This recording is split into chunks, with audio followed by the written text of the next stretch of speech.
Bonjour les amis, dans ce tuto je vous montre comment mettre en forme un tableau croisé dynamique à partir de données simples. Nous allons voir comment modifier et mettre en forme un TCD. Dans la dernière vidéo nous avons vu comment créer, modifier et supprimer un tableau croisé dynamique, donc je vous propose d'aller voir ce tuto précédent pour voir la vidéo 1. D'abord une petite présentation. Les tableaux croisés dynamiques sont des outils puissants qu'Excel vous propose pour analyser et synthétiser des données. Vous pouvez facilement modifier un tableau croisé dynamique pour l'adapter à vos besoins. Et aujourd'hui, nous allons voir comment ajouter, supprimer des champs, modifier les titres. Vous allez voir que Excel vous propose des titres par défaut, mais on pourra être un peu plus précis. Et on verra comment filtrer, trier les données. Également, nous verrons comment mettre en forme un tableau croisé dynamique pour le rendre encore plus facile à lire. Et nous allons voir comment modifier les paramètres des données, par exemple, pour pouvoir mettre des pourcentages, ou pour pouvoir également mettre des signes de dollars si vos données sont en dollars. Alors tout de suite, passons au concret. Nous avons un premier tableau ici. Je vais le sélectionner, je clique à l'intérieur, je fais CTRL A pour le sélectionner au complet, je viens dans Insertion, et ici je vais directement cliquer sur ce bouton-là, qui est pour pouvoir créer un tableau croisé dynamique.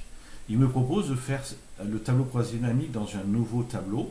Moi, dans une nouvelle feuille, je vais faire dans la feuille existante pour pouvoir vous montrer les données qui est à côté. Donc je vais cliquer par exemple ici en H4 et je fais OK. Voilà, mon tableau croisé dynamique est créé. Il ne me reste plus qu'à sélectionner des zones pour pouvoir les mettre dans mon tableau. Par exemple, si je clique montant, on voit qu'ici, il vient de me créer directement la somme des montants. Alors une petite astuce pour vérifier que ce montant est correct. Vous voyez ici il m'a mis 6167. Si je sélectionne la colonne D, vous voyez dans la barre d'état, effectivement il me met la somme égale 6167. Alors c'est bien, mais on va aller un petit peu plus loin. Donc si je coche ici client, je coche client et vous voyez qu'il vient de me mettre client en ligne. Donc je viens de filtrer tous mes clients.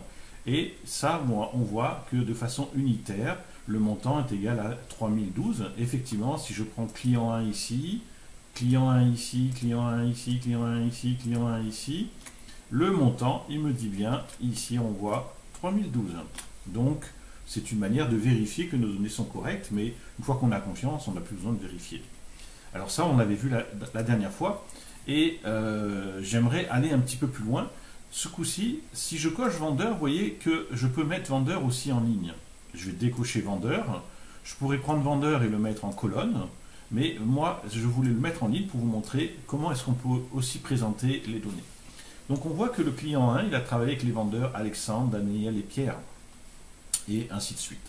Si je fais l'inverse, je prends client et je le glisse juste en dessous. On voit que les vendeurs ont différents clients. Donc Alexandre a client 1, 2, 3.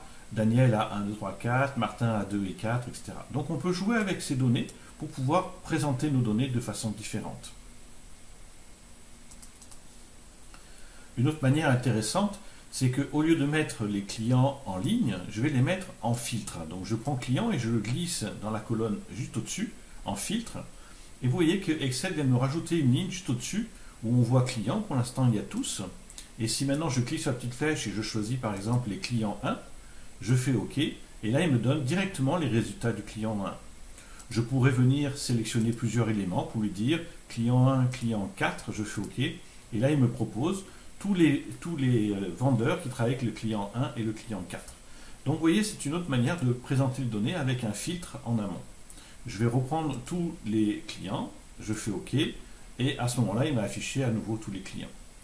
J'ai plus besoin ici de client en filtre, donc je vais cliquer et glisser pour l'enlever, pour le remettre ici dans les champs. Alors, maintenant ce qu'on peut voir, c'est qu'ici on a une petite flèche à côté de l'étiquette des lignes. On va cliquer sur cette petite flèche et on voit qu'on peut faire des tris de A à Z ou de Z à A, donc croissant ou décroissant. Vous voyez que pour l'instant c'est croissant. Si je clique ici sur décroissant, je me retrouve avec Pierre, Martin, Daniel. Donc, très facilement, on peut jouer ici avec les tris.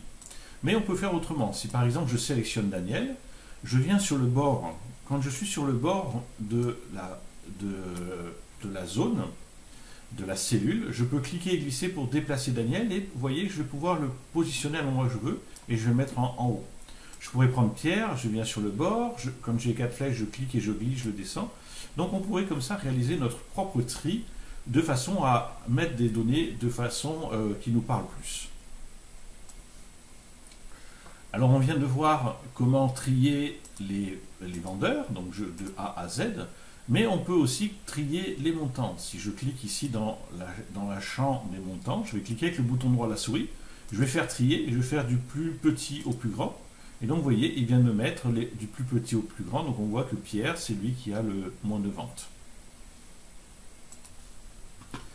Alors, qu'est-ce qui se passe maintenant si par exemple, je veux rajouter les clients en colonne? Donc je vais cliquer et glisser pour prendre client et les mettre en colonne. Donc on voit bien ici que maintenant il y a les clients en colonne et ici il m'a mis mes clients en colonne.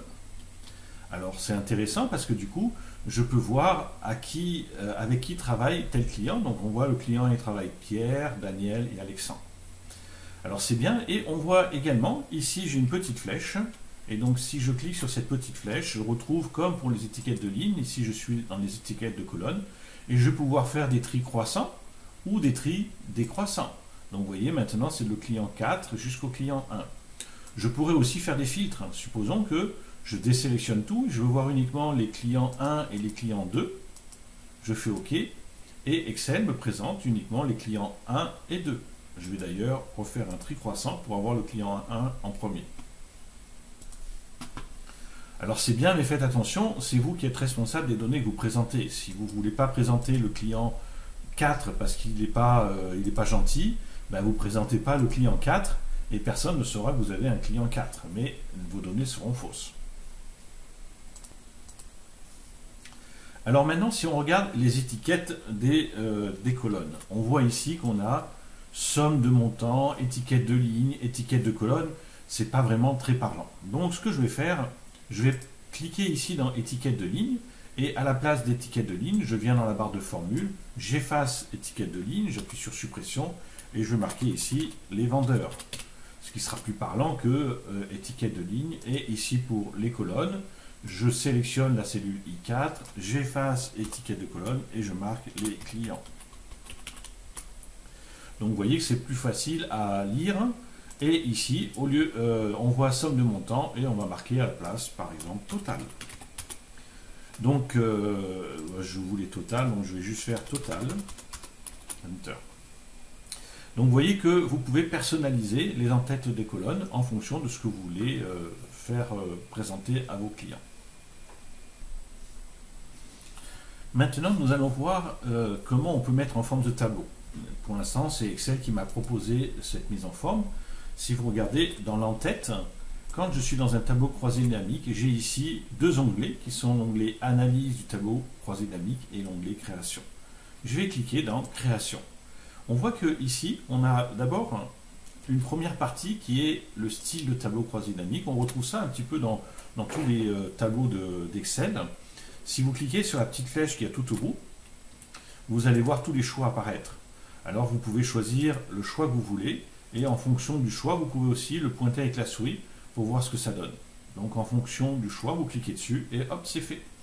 Donc aujourd'hui, c'est très facile de pouvoir mettre en forme un tableau simplement en sélectionnant un style.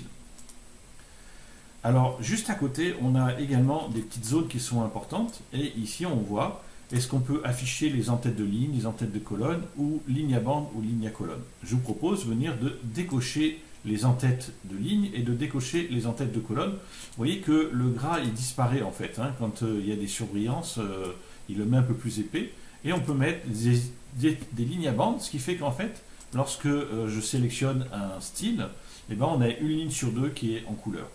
Si je choisis colonne à bande, je vais décocher ligne, à ce moment là ben, ça nous permet de repérer les clients 1 par rapport aux clients 2 et 3, donc vous voyez que l'esthétique change assez facilement. Moi j'aime bien ligne à bande, donc je vais cocher ligne à bande. Et vous voyez aussi en fonction des choix plusieurs styles de couleurs. Alors parlons maintenant un petit peu des paramètres. Vous voyez que comme mes montants étaient en dollars, Excel m'a automatiquement mis des dollars dans mon tableau croisé dynamique. Si vous cliquez sur le total, donc je suis ici dans la somme des valeurs, je vais cliquer sur total avec le bouton droit de la souris. Non, avec le bouton gauche, pardon, et je clique sur paramètres des champs de valeur. Et à ce moment-là, on voit qu'ici, il m'a fait la somme, et on voit qu'on pourrait faire le nombre, la moyenne, etc. On a pas mal de formules qui existent. Supposons que je fais OK, je choisis nombre, je fais OK. Ben là, il me dit que Pierre, avec le client 1, a eu une vente, avec le client 3, a eu une vente. Martin, avec le client 2, a eu 2 ventes. Donc vous voyez que très facilement, on va pouvoir transformer ces données. Je vais revenir ici en revenant là sur le bouton gauche et cliquer sur paramètres des champs de valeur. Je vais choisir la somme et j'ai également, tout en bas ici, on voit format des nombres. Je vais cliquer sur format des nombres et je vais lui dire que c'est monétaire et puis que c'est 2 décimales.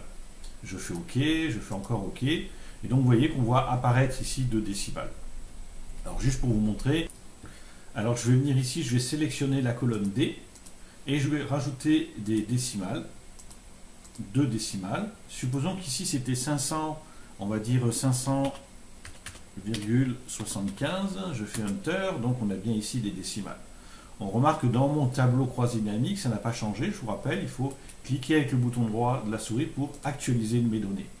Et donc je vois ici maintenant apparaître Alexandre avec vraiment son montant total avec ses décimales. C'est bien.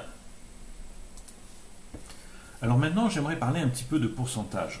J'aimerais savoir le pourcentage des ventes par vendeur. Alors on a une autre petite astuce, on va cliquer ici à l'intérieur de nos données. On va faire un clic droit et dans le clic droit on voit ici synthétiser par valeur et afficher les valeurs. D'abord si je fais ici clic droit, afficher les valeurs, je peux venir ici sur pourcentage total général. Et vous voyez qu'il vient me transformer mes données en pourcentage. Donc je vois que le client 1, 5% avec Pierre, 10% avec Daniel, 24% avec Alexandre, soit 40% des ventes, puisque le total doit faire 100%. Et on voit que Pierre, il a fait que 9% des ventes, et on voit ici que Alexandre en a fait 37%. Alors vous voyez que clic droit, afficher les valeurs, je vais mettre aucun calcul et il revient comme il était tout à l'heure. Maintenant, je voudrais connaître à la fois le pourcentage et le montant.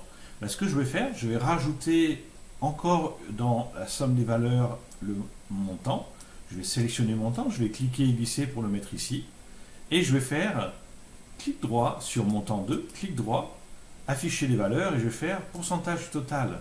Et maintenant, je me retrouve avec à la fois le montant et à la fois le pourcentage. Et dans mon total général, j'ai également le montant et le pourcentage. Donc je peux comparer les deux données. Alors c'est vrai que mon tableau devient un peu grand. Je vais le réduire un petit peu pour le voir un petit peu mieux. Après, ça devient un petit peu lourd aussi. Donc je vous propose plutôt de calculer le pourcentage des ventes par client. Alors je vais venir ici. Je vais enlever client, je vais enlever les valeurs, je vais enlever vendeur. J'ai dit que je voulais le pourcentage par client, je clique sur client, je clique sur montant, je viens ici, je clique avec le bouton droit, je fais afficher les valeurs, pourcentage, et voilà, automatiquement il me dit, le client 1 représente 40% des ventes. Pas mal, non? Allez, une petite astuce pour finir. Dans ce tableau croisé dynamique, j'aimerais repérer quel est le vendeur, le client qui a le plus haut montant. Donc là, c'est facile, on n'a que 3 données. Mais ce que je vais faire, je vais sélectionner mes données. Je vais venir juste au-dessus dans mise en forme conditionnelle. Je vais faire règle de mise en surveillance. Et en dessous, on a règle des valeurs les plus hautes et les plus basses. Et ici, on a les 10 valeurs les plus élevées. Je vais cliquer sur 10 valeurs plus élevées. Là, il me met tout en rouge parce qu'effectivement, les 10, j'en ai que 3. Donc je vais mettre 1. Je fais OK. Et automatiquement, il m'a mis en rouge la valeur la plus élevée. Donc on voit que c'est le client 1 avec 40%. Supposons que ici j'ai le client 2, je vais le mettre 2000 $ de vente. Je vais faire clic droit et je vais faire actualiser. Et on voit maintenant c'est le client 2 qui est rouge. Donc c'est pas mal ça. Alors voilà, c'est comme ça que se termine ce petit tuto sur le tableau croisé dynamique. Vous pouvez aller voir le tableau croisé dynamique 1 où c'était la création, modification et suppression d'un tableau croisé dynamique. Je ferai un tableau croisé dynamique 3 où on ira encore un petit peu plus loin avec tout ce qu'on peut faire avec le tableau croisé dynamique. Je vous souhaite une bonne journée, je vous dis à ciao, bye.